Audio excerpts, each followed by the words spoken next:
ذکر اللہ ولا ذکر اللہ اکبر.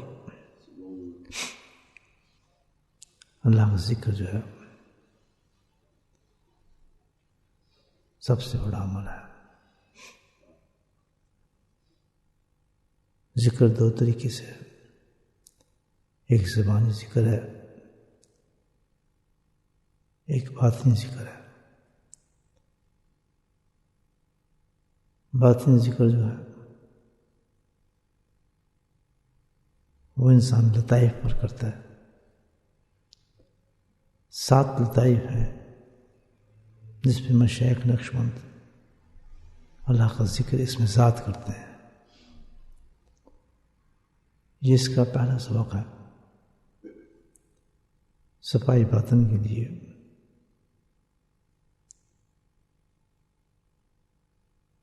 سات لطائف ہیں انسان کے جسم میں جو اس میں ذات اللہ سے انلاک کیے جاتے ہیں, کھولے جاتے ہیں. بزرگان دین فرماتے ہیں کہ اللہ کے یہاں حجاب 70,000 حجاب ہیں, پردے ہیں, اور ہر لطیفے پر 10,000 پردے کھل جاتے ہیں انسان کے. لطائف قلب پہ جو انسان ذکر کرتا ہے تو اس کے ذکر سے 10,000 پردے جو ہیں اللہ کے قرب کے وہ ختم ہو جاتے ہیں. اس ذکر پر پھر اس پر اثرات مرتب ہوتے ہیں انسان پر. ذکر کے اثرات بہت زیادہ ہیں. لطیفہ قلب پر جو ذکر کیا جاتا ہے اس میں ذات کا بے انتہا مراتب ہے. اس میں اگر ان شرائط کے ساتھ کیا جائے جو کہ ان کا شیخ بتاتا ہے, اس سے تمام باطن کے الحمدللہ انورات کھلنے شروع ہو جاتے ہیں. اور جب جیسے جیسے یہ ذکر فنائیت کی طرف جاتا ہے تو اس پر انوارات کی بارش ہونا شروع ہو جاتی ہے. لیکن ذکر کے اثرات بندے پر ظاہر ہوتے بھی ہیں اور نہیں بھی ہوتے ہیں. اللہ سبحانہ وتعالیٰ چاہے تو وہ مقامات جس پہ انسان یہ ذکر کرتا ہے اس کے مشاہدات بھی فرما دیتے ہیں. لیکن ضروری نہیں کہ انسان اس کے بعد کوئی مشاہدہ کرے. مشائخ کہتے ہیں کہ جب انسان اللہ کا ذکر قلب پہ شروع کر دیتا ہے الحمدللہ تو اس مقام تک پہنچنا شروع ہو جاتا ہے. تو سالک کو چاہیے جب وہ اللہ کے فضل و کرم سے تزکیہ کی طرف چلے اور بالخصوص کسی بھی سلسلے سے تعلق رکھے. ہر سلسلے کے اپنے اصول تعلق, لیکن اسی سلسلے پہ کرنا چاہیے جس سے اس کا قلبی رجحان ہو اور طبیعت میں اس کا فائدہ محسوس ہو. چاروں سلاسل الحمدللہ اللہ کے قرب تک لے جانے والے ہیں, چاہے وہ قادریہ ہو, چاہے وہ چشتیہ ہو, چاہے وہ سہروردیہ ہو, اور چاہے نقشبندیہ ہو. لیکن کمالات کے حساب سے نقشبندی سلسلہ جو ہے سب سے بعد میں آیا ہے, اور اس کی خصوصیات بے انتہا ہیں. اس میں پہلی خصوصیت یہ ہے کہ اس میں انسان کو کم محنت کرنی پڑتی ہے اور قرب اللہ کا جلدی مل جاتا ہے.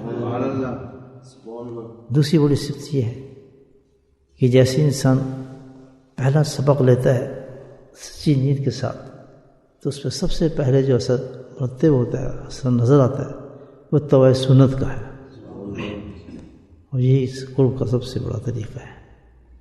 اس پہ جب انسان ذکر شکر کرتا ہے لطیفہ قلب پر تو سب سے پہلے چیز جو ہے، جو دجالی فتنے میں سب سے بڑی مشکل چیز ہوگی اتباع سنت، وہ ان پہ آسان ہونا شروع ہو جاتی ہے۔ یہ پہلی نشانی ہے اس سلسلے کی کامیابی کے۔ الحمدللہ اگر انسان کو ذکر لے اور کسی شیخ سے، اور ذکر کے بعد اس میں ایک دم سب سے پہلی تبدیلی یہ ہے کہ اس پر ظاہری رنگ جو ہے بدلنا شروع ہو جائے۔ الحمدللہ نبی پاک کی سنت سے محبت شروع ہو جائے، تو پھر سمجھیں کہ الحمدللہ اس ذکر میں اس کو کامیابی نصیب ہو رہی ہے۔ تو بہت ڈیٹیل ہے ان کی بہت بڑے مقامات ہیں، اس کو چھوٹا نہ سمجھیں آپ، ایک بہت بڑا علم ہے۔ الحمدللہ جیسے جیسے انسان اس پہ کرنا شروع کرتا ہے، اللہ سبحانہ وتعالیٰ اس علم کو منکشف کرنا شروع کر دیتے ہیں اس پر۔ بس سالک کو چاہیے، اسٹوڈنٹ کو چاہیے کہ بہت دیانداری کے ساتھ، بہت محنت کے ساتھ اور بہت اخلاص کے ساتھ اللہ کا بہت بڑا فضل سمجھتے ہوئے اس ذکر کو یا اس نسبت کو جو قائم کی ہے، اس پر قائم رہے اور محنت کرتا رہے۔ میرے حضرت فرماتے ہیں کہ انشاءاللہ دنیا اور آخرت سنور جائے گی، اللہ اور اس کا رسول راضی ہو جائے گا اور قلب نورانی ہو جائے گا۔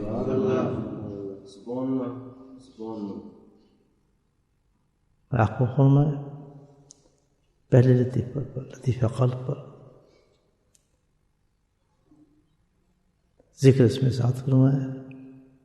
اس کا طریقہ یہ ہے کہ زبان کو تالو سے لگائیں، عورت کرے یا مرد کرے سب کے لیے یہی طریقہ ہے، زبان کو تالو کے ساتھ لگائیں، اس لیے کہ زبان نہ ہی لے۔ مطلب یہ ہے تالو سے لگانے کے بعد زبان کو نہیں لانا، دل کو تمام خیالات سے دور فرمائے، وساوس دور فرمائے، آتے رہیں وہ دور کرتے رہیں، اور توجہ اس میں ذات اللہ پہ رکھے، پوری مکمل توجہ دل پر ہو اور دل کی توجہ اللہ پر ہو، یعنی اللہ کا دھیان پکا ہو، اس کی عظمت، شان، کمال، جلال، اس کی نعمتیں، اس کا اظہار، اس کی محبت، اس کی طلبی کرتا رہے، اس کی طرف دھیان بھی رکھے۔ اس مقامات پر انسان کے ظاہری علم بہت کام آتا ہے، کیونکہ ظاہری علم سے انسان بہت کچھ سیکھ جاتا ہے، تو اس علم کو استعمال کرے آدمی، خصوصاً وہ لوگ جو عالم حضرات ہیں، ان کو بہت لطف آئے گا جب اس طرف اللہ کی شان کو دیکھیں گے، سمجھیں گے، اور پھر اس کے ساتھ ہی کیونکہ زبان کو تو ہم نے تالو سے لگائے ہوئے ہے، دوسری زبان ہے دل کی، دل کے اندر ہر چیز موجود ہے، زبان بھی ہے، آنکھ بھی ہے، کان بھی ہے، آنکھیں بھی ہیں، سب کچھ دل میں موجود ہے۔ تو اس زبان کو لائے جو دل کے اندر موجود ہے، اور دل کے اندر اللہ اللہ اللہ اللہ دلی کی زبان کے ساتھ کرتے رہے، اور اس راضی کے ساتھ اللہ کے قرب کو طلب کرتے رہے۔ اللہ تعالی ہم سب کو اس میں کامیابی نصیب فرمائے۔